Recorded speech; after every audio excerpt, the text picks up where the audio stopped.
গভীর রাত, চারদিকে নীরবতা নেমে এসেছে। মানুষ ঘুমে অচেতন, কিন্তু আল্লাহর এক বান্দি তখনও সেজদায় নিমগ্ন।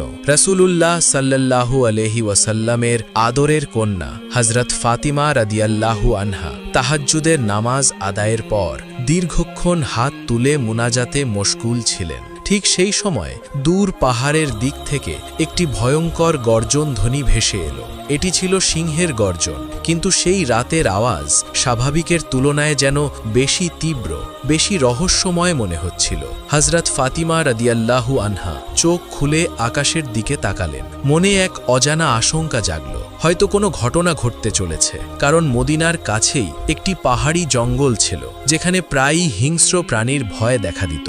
বিশেষ করে রাতের বেলায় সেদিকে যাওয়ার কথা কেউ কল্পনাও করত না। অন্যদিকে সেই জঙ্গলের অপর প্রান্তে একটি জীর্ণ কুঁড়ে ঘরে বাস করতেন একজন অসহায় বিধবা মহিলা। তার ছিল না কোনো পরিবার, না ছিল আশ্রয়, না ছিল খাবারের নিশ্চিত ব্যবস্থা। অনেক রাত তিনি উপোস করেই কাটাতেন। মদিনার অধিকাংশ মানুষ তার কষ্টের কথা জানত না।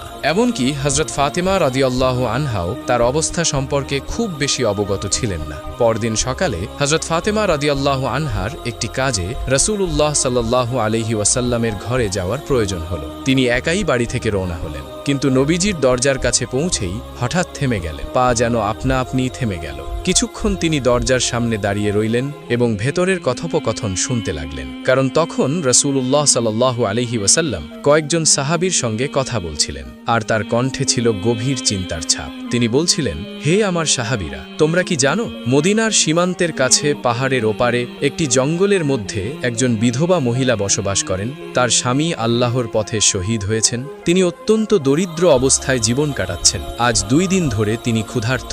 অতএব আমাদের উচিত তার কাছে খাবার পৌঁছে দেওয়া, কারণ তাকে সাহায্য করা আমাদের ঈমানের অংশ। এ কথা শুনে সাহাবায়ে কেরাম বললেন, ইয়া রাসূলুল্লাহ, আমরা অবশ্যই যেতে চাই, কিন্তু সেখানে পৌঁছতে হলে জঙ্গল পার হতে হবে, আর আমরা শুনেছি সেখানে হিংস্র প্রাণীর ভয় রয়েছে। তখন রাসূলুল্লাহ সাল্লাল্লাহু আলাইহি ওয়াসাল্লাম অটল ভরসার সঙ্গে বললেন, ভয়ের কোনো কারণ নেই। হিংস্র প্রাণীরাও আল্লাহর সৃষ্টি, তারাও আল্লাহর জিকির করে। যে আল্লাহর নামে যায় তার কোনো ক্ষতি হয় না।